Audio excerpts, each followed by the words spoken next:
তাওহীদি জনতা। আসসালামু আলাইকুম ওয়া রাহমাতুল্লাহ। আউযু বিল্লাহি মিনাশ শাইতানির রাজীম। বিসমিল্লাহির রাহমানির রাহিম। আলহামদুলিল্লাহ ওয়াসসালাতু ওয়াসসালামু আলা রাসূলিল কারীম। আম্মা বা'দ। ফাকাদ ক্বালা আল্লাহু তাআলা ফি কালামিহিল মাজিদ।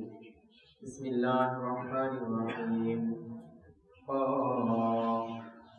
ওয়াল কুরআনিল মাজিদ।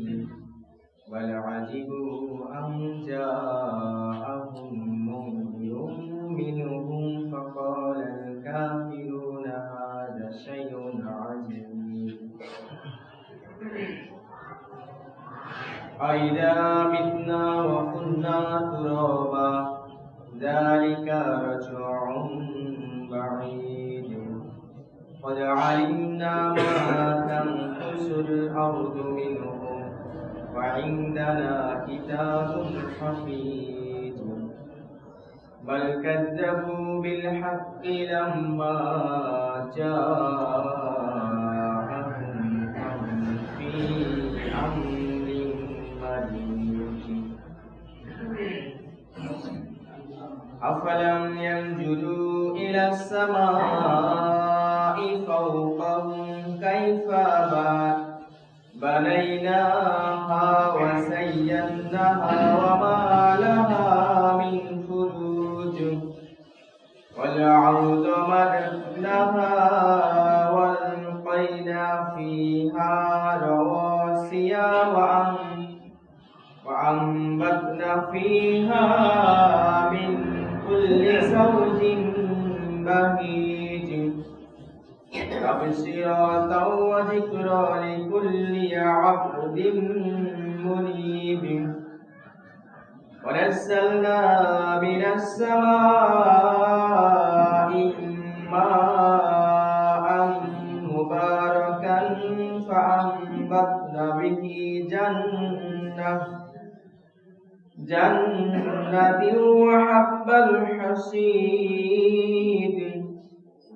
والنخل بساقات لها طلع نضيد رزقا للعباد وأحيينا به بلدة ميتا كذلك الخلود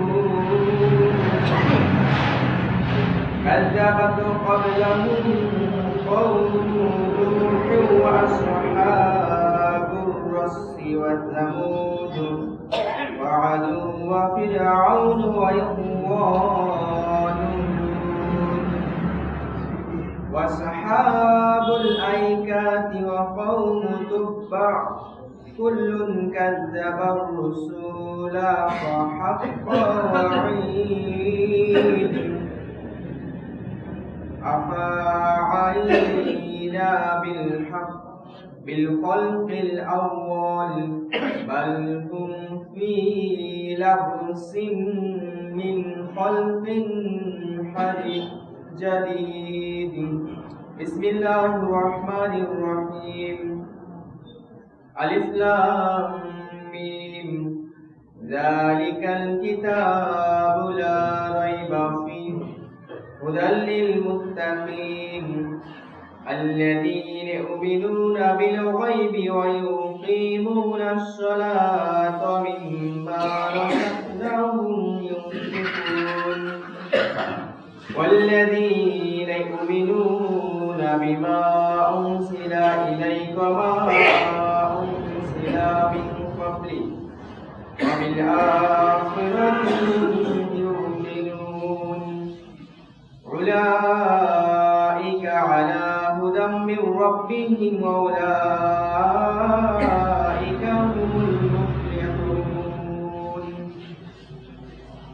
সমস্ত প্রশংসা মহান রব্বুল আলামিনের জন্য, যার অশেষ মেহেরবানিতে আমরা এক সপ্তাহ পরে আবার পবিত্র মসজিদে আসতে পেরেছি। আল্লাহ রব্বুল আলামিন তার অসংখ্য বান্দার মধ্য থেকে বাছাই করে আমাদের কিছু সংখ্যক এখানে আসার জন্য তৌফিক দান করেছেন, আমাদেরকে সুস্থ রেখেছেন, এজন্য তার প্রশংসা আদায় করি। সকলে বলি আলহামদুলিল্লাহ।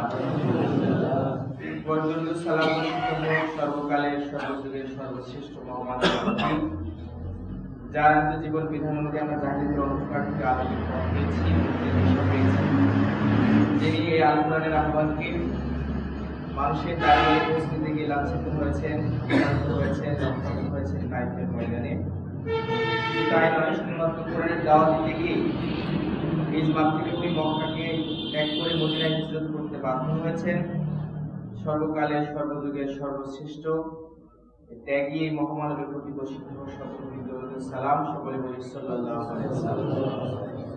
অতঃপর যুবদয় কালিকালে আল্লাহর জমিনে আল্লাহর দ্বীনকে প্রতিষ্ঠিত করতে গিয়ে যে সমস্ত মহান মুজাহিদ ব্যক্তি তাদের সর্বোচ্চ সম্পদ মূল্যবান জীবন বিলিয়ে দিয়েছেন, যাদের রক্তে পৃথিবীর সবুজ শ্যামল মরুপ্রান্ত রক্তাক্ত হয়েছে, তাদের সর্বোচ্চ শহীদী মর্যাদা, আহত প্রমুখদের দ্রুত শেফা, বন্দীদের মুক্তি, মজলুমদের জন্য আল্লাহর পক্ষ থেকে বিশেষ রহমত, আর জালেমদের জন্য হিদায়াত ও ফায়সালা কামনা করছি। সকলে আল্লাহুম্মা আমিন।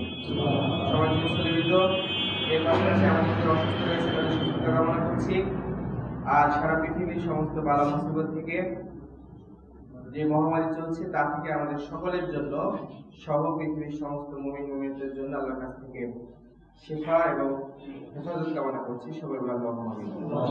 সবাই মুসলিমিত আমরা গতদিন আমরা আখিরাতের আলোচনা শুরু করেছি।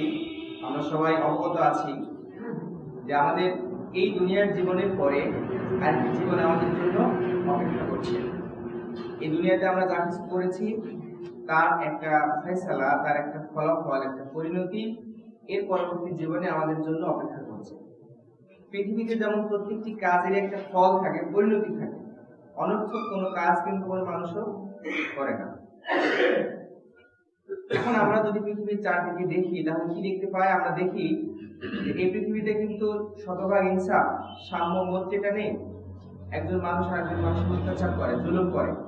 এভাবে চলতে চলতেই জুলুমবাজ সেও মরে যায় এক সময়, আর যারা মজলুম তারা এক সময় মরে গেল। তাহলে এদের দুনিয়ার জীবন শেষ। এই মজলুম গুলোকে যে জুলুম করা হলো, তার যে এই জুলুমের প্রতিকার কোথায় হবে? দুনিয়াতে সব জুলুম, সব অত্যাচারের প্রতিকার কিন্তু হয় না। এর জন্য একটা অবশ্যই আরেকটা জগতের প্রয়োজন আছে। আল্লাহ পাক সেটাই কোরআনের মধ্যে, হাদিসের মধ্যে বিভিন্ন ভাবে যুক্তি দিয়ে এগুলো বোঝানো হয়েছে। এই যে আখিরাতের জীবন, এই অনন্ত জীবন, সেই জীবনে প্রবেশের দ্বার, প্রবেশের দরজা, সেই জগতে যাওয়ার জন্য সেতু, সাঁকো, সেটার নাম হচ্ছে কি? মৃত্যু। পৃথিবী থেকে আখিরাতের জগতে প্রবেশ করার দরজা, প্রবেশ করার জানালা, আখিরাতের জীবনের জিন্দেগিতে যাওয়ার জন্য সেতু হচ্ছে মৃত্যু। মানুষ এই মৃত্যুর মাধ্যমে কিন্তু আখিরাতের জীবনে পদার্পণ করে। তার মানে আমরা দেখেন, আমরা আমাদের এই সমাজে আজকে আমরা যেখানে নামাজ পড়ছি, এই মসজিদটা কারা বানিয়েছে? এখানে যারা উপস্থিত আছেন তারাই কিন্তু শুরুতে এই মসজিদ সবাই বানানো। যারা বানিয়েছিল এই মসজিদ, একসময় এই মসজিদে তারা নামাজ পড়তো, আজকে তারা কোথায়? আবার আজ থেকে 50 বছর, 100 বছর পরে, 50 বছর পরে হয়তো আমাদের কেউ কেউ থাকবে, অধিকাংশই থাকবে না। কিন্তু 100 বছর পরে ধরে নেওয়া যায় আমরা এখানে যারা উপস্থিত আছে তাদের কেউই আর এই মসজিদে কেউই নামাজ পড়তে আসতে পারবে না, থাকবে না। এই যে আমাদের চারপাশে রাস্তাঘাট আছে, এই রাস্তা দিয়ে একদিন কে হাঁটতো? আমাদের পূর্বপুরুষরা হাঁটতো, আপনার বাবা হাঁটতো, ভাই হাঁটতো, আপনার আরেকজন হাঁটতো। এখন আর তারা এই রাস্তা দিয়ে হাঁটতে পারে না, তারা পৃথিবী থেকে বিদায় নিয়ে চলে গেছে। সমাজ মুসলিম, এই যে আমরা পৃথিবীতে দেখছি, পৃথিবীর সব মানুষ যারা নাস্তিক, আখিরাতকে বিশ্বাস করে না, তারাও কিন্তু মৃত্যুকে স্বীকার করে যে হ্যাঁ, একদিন মারা যেতে হবে। কারণ তারা এটা দেখেছে যে মানুষ মারা যায়। বিজ্ঞান, ডাক্তাররা এরা অনেক গবেষণা করেছেন, অনেক কিছু করে তারা এটার কোনো প্রতিকার খুঁজে এখনো পাননি। আপনারা যদি চেঙ্গিস খানের জীবনী পড়েন দেখবেন, তিনি যখন বৃদ্ধ হয়ে গেলেন, তিনি মঙ্গোলিয়ার একজন বেদুইন ব্যক্তি ছিলেন। সেখান থেকে তার উত্থান হয়েছিল, এক বাহিনী নিয়ে বের হয়েছে, আর গোটা পৃথিবীর প্রায় অর্ধেক দখল করে তিনি শাসন করেছিলেন। তখনকার বিশ্বের, তখনকার ইতিহাসের সবচেয়ে উন্নত সভ্যতা ছিল মুসলিম সভ্যতা। সেই সভ্যতাকে তছনছ করে দিয়েছিলেন তিনি। পরে তিনিও মুসলমান হয়েছিলেন অবশ্য। এরকম বিশাল প্রতাপশালী সম্রাট চেঙ্গিস খান তার মৃত্যুর আগে তিনিও তার ডাক্তারদেরকে ডেকে বললেন যে দেখো, আমি তো বৃদ্ধ হয়ে গেছি, বিশাল সাম্রাজ্য কে চালাবে? আমার আমাকে কোনো অমর করা যায় না, এমন কোনো ঔষধ, এমন কোনো শক্তি, এমন কোনো কিছু আছে কিনা? ডাক্তাররা তাকে সব পৃথিবীর বড় ডাক্তারকে তিনি একত্র করেছিলেন। তারা বললেন যে না, এমন কোনো সম্ভব নয়, এমন কোনো ওষুধ দেওয়া সম্ভব নয়। তবে হ্যাঁ, আপনি বয়স হয়ে গেছেন, এখনো আপনাকে কোনো উত্তেজক ঔষধ দিয়ে হয়তো আপনাকে কিছু যৌন সুখ আস্বাদনের করার শক্তি দেওয়া যেতে পারে সাময়িক সময়ের জন্য। আপনাকে আর কখনোই আপনার যৌবন ফিরিয়ে দেওয়া সম্ভব নয়, আপনার বয়স আর ফিরিয়ে দেওয়া সম্ভব নয়, আপনাকে অমর করা সম্ভব নয়। তিনি এটা শোনার পরে আবার ঘোড়ার পিঠে চড়লেন, আবার যুদ্ধের ময়দানে গেলেন। ইতিহাসে লিখছে যে যুদ্ধের ময়দানে যেতে যেতে ঘোড়ার পিঠ থেকে পড়ে তিনি মারা গেছেন। মুসলিম, আমি এটা যে জন্য বললাম যে এত বড় সম্রাট, তিনিও চেষ্টা করেছিলেন বাঁচার জন্য। এরকম পৃথিবীর সব মানুষের বাঁচার একটা আকৃতি আছে, পৃথিবী ছেড়ে কেউ যেতে চায় না, কিন্তু পরিণতিটা কি? পরিণতি হচ্ছে সবাইকে যেতে হয়, কেউ এখানে থাকতে পারে না। আপনার যে সুন্দর বাড়ি করেছেন, যার বাড়ি যত সুন্দর, যার আসবাব যত ভালো, যে যত সমৃদ্ধির মধ্যে থাকেন, তার মৃত্যুর অনুভূতিটা কিন্তু আরো বেশি কষ্ট। আপনি একটু চিন্তা করেন, একবার একটু চিন্তা করেন, যদি এখন এমন হয় যে আপনার তৈরি করা সংসার, আপনার সুন্দর বাড়িঘর, আপনার জমি জায়গা, আপনার ছেলে সন্তান, স্ত্রী, আপনার পরিবার, আত্মীয় স্বজন সবাই আছে, এখন সরকারের পুলিশ এসেছে, আপনি কোন একটা অপরাধের আসামি, আপনাকে আজকে গ্রেফতার করে নিয়ে যাওয়া হচ্ছে, আপনাকে আজীবন কারাদণ্ড দেওয়া হয়েছে। মনে করেন এখন তো আজীবন কারাদণ্ডের আবার সংজ্ঞা চেঞ্জ করা হয়েছে, লেখা হয় টিল ডেথ, মৃত্যু পর্যন্ত কারাদণ্ড। আগে যাবজ্জীবন 21 বছর ছিল, এখন আবার যাবজ্জীবন কোন কোন আসামির ক্ষেত্রে বলে দিচ্ছে টিল ডেথ, এই কথাটা লিখে মৃত্যু পর্যন্ত কারাগারে থাকতে হবে, মরে যাওয়ার পরে ওখানে মুক্তি পাবে। এরকম আজীবন কারাগার দেওয়া হচ্ছে। তার মানে আপনি কখনো আর এই মসজিদটা দেখতে পাবেন না, আপনার বাড়িটা আর দেখতে পাবেন না, আপনার স্ত্রীর সঙ্গে আর কখনো দেখা হবে না, আপনি রাস্তাতে কখনো আর হাঁটতে পারবেন না। আপনার ছেড়ে যেতে কষ্ট লাগবে না? লাগবে না? সবার লাগবে। এই যে চলে যাচ্ছে আমরা, এই চলে যাওয়াটা কিন্তু আমাদের সবার জন্য খুবই কষ্টের। মৃত্যুটা তো তার চেয়ে খুব ভয় না, সকল মৃত্যুগুলোই শেষ করে দেয়। রাসূল সাল্লাল্লাহু আলাইহি ওয়াসাল্লাম সাহাবাদেরকে বলেছেন, হে সাহাবীরা, তোমরা বেশি বেশি মৃত্যুকে স্মরণ করো, যে মৃত্যু জীবনের সব স্বাদকে ধ্বংস করে দেয়, জীবনের সব স্বাদকে ধ্বংস করে দেয়। তরতাজা যুবক মানুষ দুপুরবেলা যদি মারা যায়, পরের দিন সকাল হতে হতে তার চেহারায় আর কি, চেহারা উজ্জ্বল থাকে না, তার সৌন্দর্য থাকে না, তার চেহারা বিকৃত হতে শুরু করে।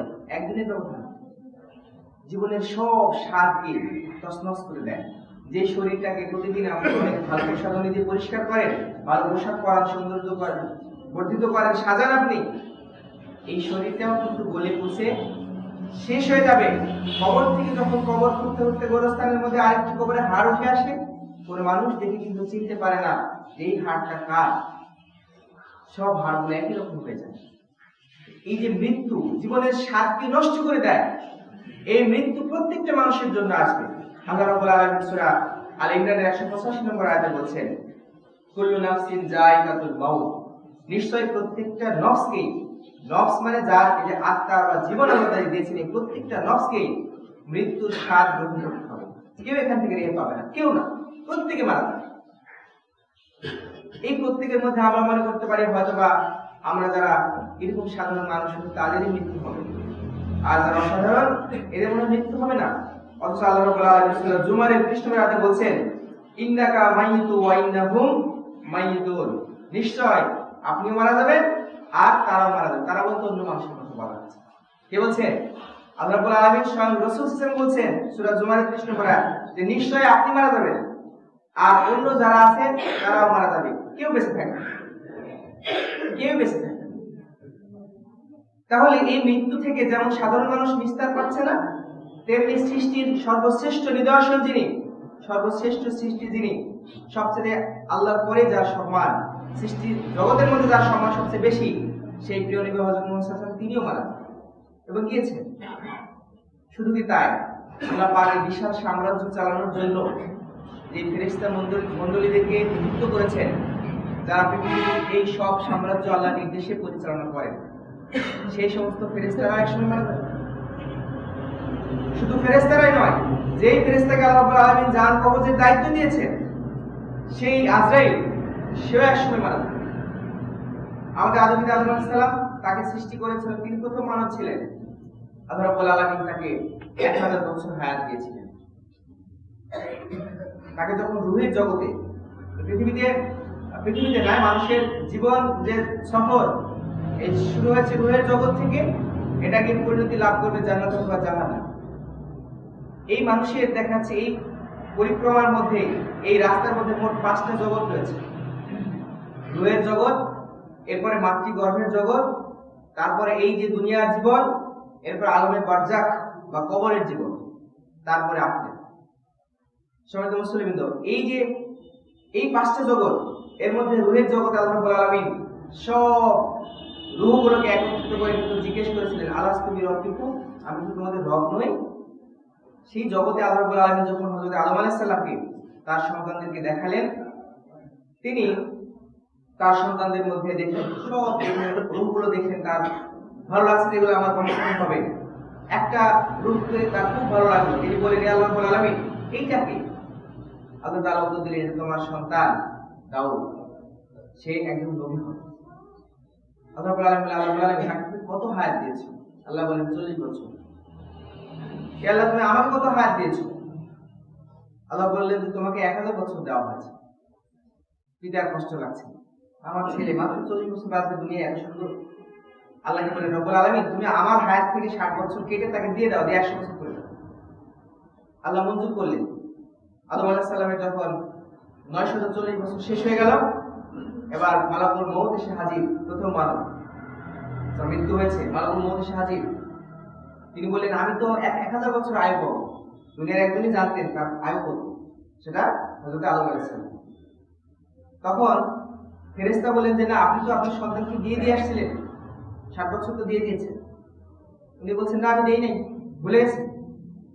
আল্লাহ পাক বললেন যে আদম ভুলে গেছে, তার সন্তানরা ভুলে যাবে, তারা মনে রাখতে পারবে না, অনেক কিছু ভুলে যাবে।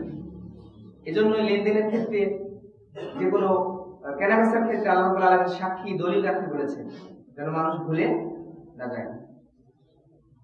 এরপরে আল্লাহ রাব্বুল আলামিন বলে, চলে আসো, ভুলে গেছে, তার সন্তানরা ভুলে যাবে। তারপরে যখন 1000 বছর হলো, তারপরে কিন্তু তার মৃত্যু হয়েছে। হযরত মুসা আলাইহিস সালাম অনেক সময় তো একজন নবী ছিলেন, তার মৃত্যু হয়েছে। হযরত ইদ্রিস আলাইহিস সালাম, তিনি একজন আল্লাহ রাব্বুল আলামিন একজন সম্মানিত নবী ছিলেন। তিনি শক করে মারা গিয়েছিলেন। সেই মৃত্যুর যন্ত্রণা তীব্র হয়েছিল। যখন আজরাইল তার সঙ্গে তার সঙ্গে কথা বলার জন্য আল্লাহ অনুমতি চান, আল্লাহ অনুমতি দিলেন। এসে হযরত ইদ্রিস আলাইহিস সালামের সঙ্গে যখন তিনি কথা বললেন, তখন বললেন যে, ভাই আজরাইল, তুমি তো সবার জান কবজ করেছো, জান কবজ করলে তার অনুভূতি কেমন হয়, মৃত্যুর কষ্টটা কেমন হয়? তখন তিনি বললেন যে এটা অনেক কঠিন হয়, তুমি আমাকে একটু দেখাও তো। তিনি শক করে মারা গেলেন। হাসিমুদ্দিন এসেছে যে তার এই মৃত্যুটা ছিল কাটা একটা খাসির মতো, তার কষ্টদায়ক মৃত্যুটা ছিল। যাক, আমি যেটা বলছিলাম এটা হচ্ছে যে এই যে মৃত্যুটা, এটা সবার জন্য হবে। এইভাবে সব নবী মারা গিয়েছে। আমাদের নবীকেও ইজাজত দেওয়া হয়েছিল। যখন তার মৃত্যুর সময় ঘনীভূত হলো, তখন আল্লাহ রাব্বুল আলামিন তাকে ইখতিয়ার দিয়েছিলেন যে তিনি কি বেঁচে থাকতে চান না মারা যেতে চান। রাসূল সাল্লাল্লাহু আলাইহি ওয়াসাল্লাম বললেন যে রাব্বুল আলামিন বেঁচে থেকে কতদিন থাকবে? কিয়ামত পর্যন্ত বড়, তারপর তো মারা যেতে হবে। পৃথিবীতে কিছু কিছু মানুষকে আল্লাহ রাব্বুল আলামিন, এটা কোরআনে আসছে, কাউকে হায়াত দেওয়া হয়েছে। এটা কাদের পিতা আছে আমরা জানি না, তার মধ্যে ইবলিস একজন। কিয়ামত পর্যন্ত তার হায়াতকে বাড়িয়ে দেওয়া হয়েছে, সে মারা যাবে না কিয়ামতের আগে, কিন্তু তাকেও কিয়ামতের সময় মারা যেতে হবে। রাসূল বলেন না, আমাকে মারা যেতে হবে, কিয়ামতের সময় মারা যেতে হবে। আল্লাহ রাব্বুল আলামিন বলেন, তখন যদি যেতেই হয়, রাসূল বলেন তখন যদি মারা যেতেই হয়, তাহলে এখন গেলেই বা সমস্যা। মারা যদি যেতেই হবে, আজকে হোক আর কালকে হোক, যেতেই হবে, কোনো উপায় নাই। কোনো মানুষ থাকতে পারেনি, কেউ থাকতে পারে না। এই অনুভূতি আমাদের মধ্যে আসে না। যারা আমরা, অনেক মানুষ এরকম আছে, বয়স হয়ে গেছে, তাও মৃত্যু অনুভূতি ভিতরে আসে না। আমি যে মরে যাবো, আমার বয়স হয়ে গেছে বা বয়স না হলেও যে কোনো মুহূর্তে যে আমি মারা যেতে পারি, এই অনুভূতি তার মধ্যে আসে না। সমাজ যদি আসতো, মৃত্যুর চিন্তা যদি মনের মধ্যে একবার আসতো, তাহলে সেই মানুষের পক্ষে কি করে সম্ভব হতো সে কোনো একটা অন্যায় কাজে যাবে? আর যখন সেই সময়টা আবার জানা নাই, মৃত্যুটা যে কখন আসবে, আমি যে এখন একটা খারাপ কাজ যাচ্ছি, চুরি করতে যাচ্ছি, এই চুরি করা অবস্থাতে যে মারা যাব না, আমি যে জিনা করতে যাচ্ছি এই জিনা করতে করতেই যে মারা যাব না, আমি যে একজন মানুষের বিরুদ্ধে ষড়যন্ত্র করে তাকে ফাঁসাতে যাচ্ছি এই যাওয়ার রাস্তাতেই যে আমি মারা যাবো তার জ্ঞান কিন্তু নাই। যদি এইটা মানুষের মধ্যে উপলব্ধি থাকতো যে আমি তো এই রাস্তাতে যেতেই মারা যেতে পারি, তাহলে সেই মানুষের কখনোই অন্যায় কাজে হাত বাড়ানো সম্ভব হতো। সম্মানিত মুসলিম, মৃত্যু রাসূল বলেছেন যে সেটা জীবনের স্বাদকে নষ্ট করে দেয়, সেটাকে বেশি বেশি অনুসরণ করতে হবে, বেশি বেশি এটা নিয়ে ভাবতে হবে, তাহলে মানুষের চরিত্রটা সুন্দর হয়ে যাবে। এই যে মৃত্যু বরণ করছে সবাইকে মারা যেতে হবে। এই যিনি আজাজিল বললাম, যিনি মানুষের জীবনটা, আজরাইল আলাইহিস সালাম, যিনি মানুষের জানগুলো কবজ করেন, তাকেও একসময় মারা যেতে হবে। আসছে যখন সিংহায় ফু দেওয়া হবে তখন আজরাইল কালাম জিজ্ঞেস করে, আজরাইল এখন কি অবস্থা? আজরাইল বলবেন, রব্বুল আলামিন পৃথিবীর সব মানুষ তো মরে গেছে। আল্লাহ তাআলা বলেন, তারপর কি অবস্থা? বলবেন, হে আল্লাহ, এবার তো জিনগুলোকে মেরে ফেলা হয়েছে, তারপর কি অবস্থা? আল্লাহকে তিনি জবাব দেন, এবার ফেরেশতাদেরকে মেরে ফেলা হচ্ছে, তারাও মরে গিয়েছে ফেরেশতারা, তখন বাকি কি? আজরাইল বলবেন যে রব্বুল আলামিন এখন আপনি আর আমি ছাড়া আসলে হয়ে গেছে, অথচ আপনি তো হাইয়ুল কাইয়্যুম, তার কখনো মৃত্যু আসবে না, তার মরণ হবে না। আল্লাহ রাব্বুল আলামিন চিরঞ্জীব, তিনি কখনো মারা যাবেন না, তিনি সৃষ্টিকর্তা, তিনি একমাত্র সত্তা যার কখনো ধ্বংস হবে না, আর সবকিছু ধ্বংস হয়ে যাবে, আর কোনো কিছুই থাকবে না। আল্লাহ তাআলা বলছেন যে কুল্লু শাইইন হালাকুন ইল্লা ওয়াজহাহু লাহুল হুকমু ওয়া ইলাইহি তুরজাউন। এটা সূরা কাসাসের 88 নম্বর আয়াত। আল্লাহ বলছেন যে আল্লাহর সত্তা ব্যতীত সবকিছু ধ্বংস হবে, সব আল্লাহর সত্তা ছাড়া সব ধ্বংস হয়ে যাবে, সবের মধ্যে সব কিছু থাকবে না। চূড়ান্ত সিদ্ধান্ত তার হাতেই থাকবে এবং তার নিকটেই সবাইকে ফিরে যেতে হবে, তার দিকে যেতে হবে, আর অন্য কোথাও যাওয়ার রাস্তাও পায় না। তাহলে সম্মানিত মুসলিমদের, এই যে আল্লাহ সব ছাড়া সব মারা যাবে, এবার আজরাইল আলাইহিস সালামকে মারা যেতে হবে। মানুষের মধ্যে সবাই একটু সামনের দিকে সরে আসেন, পিছনে জায়গা কম হচ্ছে, আপনারা একটু সামনের দিকে আগে আসেন। এখন যখন আজরাইল আলাইহিস সালামের মৃত্যুর সময় আসবে তখন আল্লাহ রাব্বুল আলামিন তাকে বলবেন, তুমিও মরে যাও, সবাই যদি মরে যাও তুমিও মরে যাও। আসলে এসেছে যে আরাফ নামের একটা জায়গা, জান্নাত জাহান্নামের মাঝামাঝি দিকে আরাফ নামের একটি জায়গায় আজরাইল আলাইহিস সালাম দাঁড়িয়ে সেখানে একটা চিৎকার দিবেন, এই চিৎকারে তার রূহটা বের হয়ে চলে যাবে, তিনিও মারা যাবেন, সব কিছু নিস্তব্ধ হয়ে যাবে, এইভাবে দুনিয়ার সব শেষ হয়ে যাবে। এর মধ্যে আমরা পড়ি এবং আমাদের খুবই নিকটে, খুবই নিকটে, একেবারে হাতের কাছে।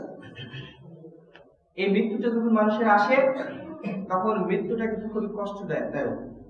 স্বয়ং আমাদের প্রিয় নবী যখন মৃত্যুর সময় আসলো, আজরাইল তার কাছে এসেছেন, তার বুকের উপর একটা হাত রেখেছেন, তখনও মৃত্যুর যন্ত্রণা তাকে দেওয়া হয়নি। রাসূল সাল্লাল্লাহু আলাইহি ওয়াসাল্লাম বলছেন যে হাতটাকে উঠাও, কষ্ট হচ্ছে। বলছে, তুমি কি করেছো? বলছে, আমি আপনার উপরে হাত রেখেছি, তাকে উঠাও। যেটা যদি হাত রাখা দিলে মৃত্যুর কষ্টটা কত ছিল।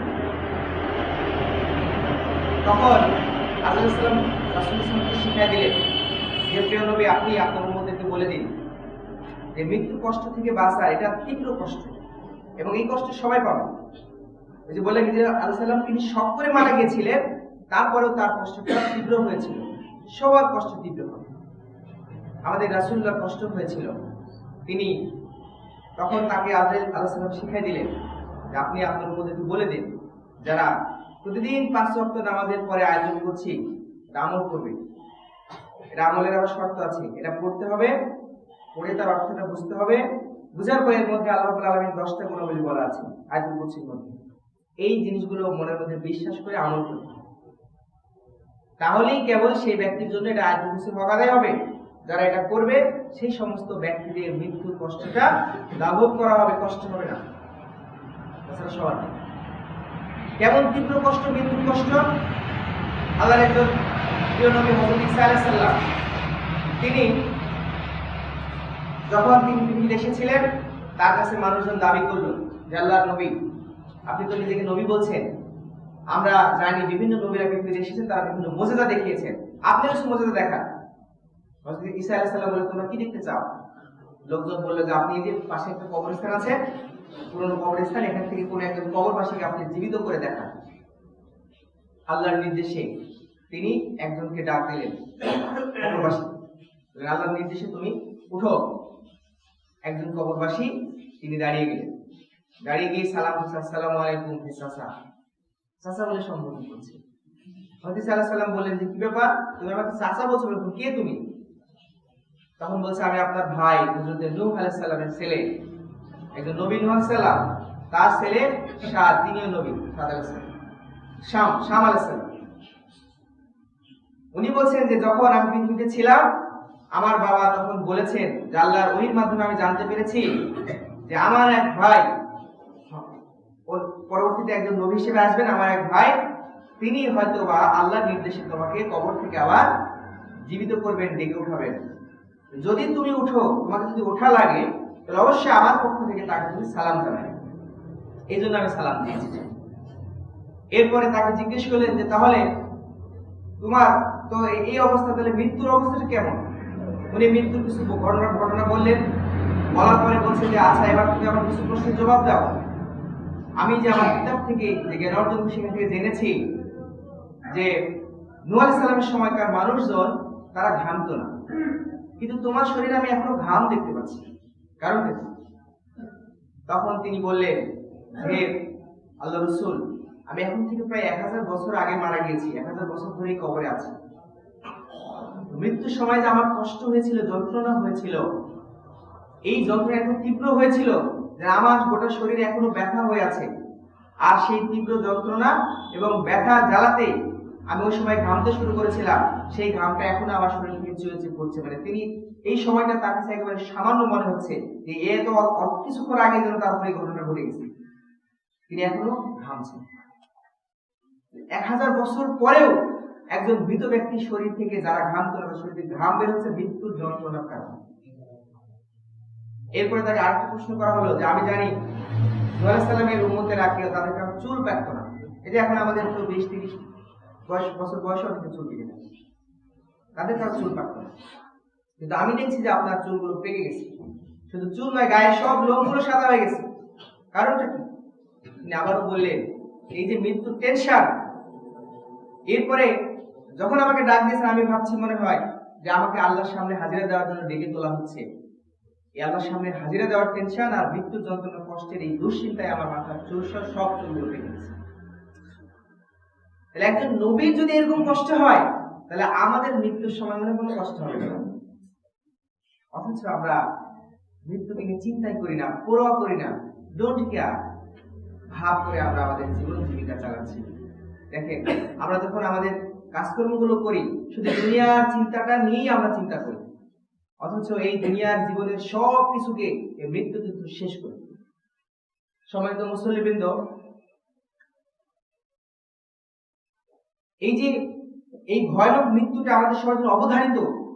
আচ্ছা, আমরা ভাবছি না, যেটা বললাম প্রথমে, যে আপনার বাড়ি, আপনার গাড়ি, আপনার জমি জায়গা, আপনার ছেলে সন্তান, আপনার পরিবার, আত্মীয় স্বজন সবাইকে রেখে যখন আপনি বিছানায় কাতরাবেন মৃত্যু যন্ত্রণায়, নিজে একবার ওই জায়গায় কল্পনা করুন যে ওখানে যখন আমরা থাকবো, তখন আমার চারপাশে আমার ভাই ভাতিজা, ছেলে সন্তান, স্ত্রী কন্যা সবাই থাকবে, ডাক্তার থাকবে, কবিরাজ থাকবে, সব থাকবে। কিন্তু যখন মালাকুল মউত এসে আত্মাটা আস্তে আস্তে আমাদের হুলকুম করে চলে আসবে, এটা কোরআনের মধ্যে বলা, সূরা ওয়াকিয়ার মধ্যে বলা আছে, আত্মাটাকে টেনে গলার মধ্যে নিয়ে আসা হবে। তখন কোনো শক্তি নাই যে তাকে এই পথ থেকে ফিরাই নিয়ে এসে তাকে বাঁচায়। আজকে আপনাকে যদি পৃথিবীর কোনো মানুষ যদি আপনাকে অত্যাচার করতে আসে, আপনার আত্মীয় স্বজন তার প্রতিরোধ করে, প্রতিবাদ করে। যার কোনো আত্মীয় স্বজন নেই, তাকে দেশের মানুষ প্রতিবাদ করে। কিন্তু সেই সময় সব মানুষের সামনে থেকে দিনের বেলায় হোক, রাত্রি বেলায় হোক, যখন কল্পটাকে, রূপটাকে কবজ করে নিয়ে যাওয়া হবে, কোনো শক্তি কিন্তু প্রতিরোধ করতে পারবে না। সমাজ আসলে এই মৃত্যু কথা একটু চিন্তা করতে হবে। এই মারা যাওয়ার পরে আমাদের যে কবরের জিন্দেগি শুরু হবে, সেই জিন্দেগির বিষয়ে রাসূল সাল্লাল্লাহু আলাইহি ওয়াসাল্লাম কিন্তু বারবার তিনি যে বিষয়গুলো থেকে পানাহ চাইতেন আল্লাহর কাছে, বারবার স্বয়ং রাসূলুল্লাহ সাল্লাল্লাহু আলাইহি ওয়াসাল্লাম তার মধ্যে একটা হচ্ছে কবরের আযাব থেকে পানাহ চাইতেন। বারবার পানাহ চাইতেন, আল্লাহর কবরের আযাব থেকে আমাকে পানাহ দাও। এবং তিনি হাত উঠিয়ে দোয়া করতেন আল্লাহর দরবারে কবরের আযাব থেকে বাঁচার জন্য। আমরা কিন্তু কবরের দ্বারে দাঁড়িয়ে আছি, যে কোনো মুহূর্তে, যে কোন, ধরেন একটা ছোট বাচ্চা যার বুদ্ধি নাই, আপনি দেখছেন যে বিরাট একটা বিল্ডিং এর কিনারে দাঁড়ায় খেয়েছে, আমরা কি মনে হবে যে কোনো মুহূর্তে পড়ে যাবে মনে হবে না? আমরা কিন্তু অনুরূপ ভাবে আছি, যে কোনো মুহূর্তে কখন টুস করে পড়ে যাব ওখানে আমরা কেউই জানি না, এই সময়টা বলা নেই। মৃত্যুর সময় যখন যার যেখানে নির্ধারিত করা হয়েছে তার সেখানে সেই জায়গাতে গিয়ে মৃত্যুবরণ করতে হবে। যত মৃত্যু থেকে মানুষ পলায়ন করে, আল্লাহ তাআলা বলেছেন সূরা জুমার ৮ নম্বর আয়াতে, তোমরা যে মৃত্যু থেকে পালাও সেই মৃত্যুর মুখোমুখি তোমাদেরকে একদিন হতে হবে। হযরতে সুলাইমান আলাইহিস সালামের সময় তার দরবারে একজন ব্যক্তি ছিল, তার দরবারে জিন এবং মানুষ, দুরকম মানুষ থাকতো, জিনদেরকে দেখা যেত তখন, তার সাম্রাজ্যটা ছিল ব্যতিক্রম। একদিন হযরত আজরাইল আলাইহিস সালাম একটা মানুষের বেশ ধরে, কিন্তু ওরা চিন্তা যেটা আজরাইল ফেরেশতা আসছে তারা দেখতে পেল। তিনি এসেছেন, আসার পরে সেখানে এক যুবক আছে, তার দিকে আশ্চর্য তাকিয়ে আছে। কিভাবে তাকিয়ে আছে, কি ব্যাপার? যুবক চিন্তা করছে কি ব্যাপার, আজরাইল আমার দিকে এরকম আশ্চর্য হয়ে বা চোখ বড় করে তাকালো কেন, নিশ্চয়ই আমার খবর আছে। এই বলে তখনই সে সুলাইমান আলাইহিস সালামকে বলছে, হে আল্লাহর রাসূল, আপনি খুব তাড়াতাড়ি আমাকে এখান থেকে চীন দেশে পৌঁছে দিন। চীন তো অনেক দূরে, তার যেহেতু বাতাস আজ্ঞা বসে, বাতাসকে বললেই বাতাস তার হুকুম শুনবে। বলছে কেন? বলছে আজরাইল আমাদেরকে তাকাচ্ছে, আমার ভয় হচ্ছে, আমার কোনো জানকে কবজ করে দিতে পারে। তাকে চীন দেশে পাঠিয়ে দেওয়া হয়। দেওয়ার পর এবার আল্লাহ নবী জিজ্ঞেস করছেন যে আজরাইল কি ব্যাপার, আপনি তার দিকে কিভাবে তাকাচ্ছিলেন কেন? তিনি বললেন যে আমি দেখে আসলাম যে আজ কিছুক্ষণ পরেই এই ব্যক্তির মৃত্যু লেখা আছে চীন দেশের এক জায়গায়, চীন দেশের এক জায়গায় লেখা আছে, আর আমি এসে দেখছি আপনার দরবারে বসে আছে। আমি খুব আশ্চর্য হলাম যে আল্লাহর নির্দেশ তো কোনোদিন কোনো উল্টাপাল্টা হয়নি, আজকে কি আল্লাহর নির্দেশটি পালন হবে না? এই ব্যক্তির সেই চীন দেশ কত দূর, সেখানে তার মৃত্যু লেখা আমি দেখলাম কিছুক্ষণ পরে, আর এখানে সে এখনো। এই জন্য আশ্চর্য তাদেরকে তাকিয়েছিলাম। আল্লাহর কি রহমত, দেখেন সে আপনার নির্দেশ ওখানে চলে, আপনার মাধ্যমে চলে গেল, এতক্ষণ হয়তো আমার কোনো সহায় তার জান ওখানে কবজ করে দিয়েছে। যেখানে যার মৃত্যু সেই জায়গা থেকে টেনে নিয়ে যাবে, যেতেই হবে সেখানে, তার কোনো না কোনো কাজ বাদ দিয়ে সেখানে যাওয়া হবে, এবং যে সময় তার মৃত্যু সেই সময় হবে, কোনোভাবে এটাকে রদ বদল করা আগেও করা যাবে না, পিছানো যাবে। এইরকম একটি অমোঘ বিষয়ের সম্মুখীন আমরা যারা হতে যাচ্ছি, তাদের মধ্যে যদি এর পরেও যদি আমাদের মধ্যে বোধোদয় না আসে, সম্মানিত মুসলিম, কিন্তু আমার কি বলার আছে, আমাদের কার কি বলার আছে, এটা আমাদের সবার জন্য অপেক্ষা করছে। আমরা সবাই তার দিকে ধাবিত হচ্ছি, প্রতিনিয়ত মৃত্যুর দিকে এগিয়ে যাচ্ছি আমরা প্রতিনিয়ত। সুতরাং এইটা আমরা সবাই আমাদের মনের মধ্যে চিন্তা করি, কল্পনা করি। আল্লাহ পাক আমাদের সকলকে মৃত্যুর এই ভয়াবহতা উপলব্ধি করার তৌফিক দান করুন, এবং এরপরে কবরের জিন্দেগি এবং আখিরাত বিষয়ে আগামী দিন ইনশাআল্লাহ আলোচনা হবে। আমাদের তৌফিক দান করে আমল করার তৌফিক দান করুন। আমিন। আসসালামু আলাইকুম।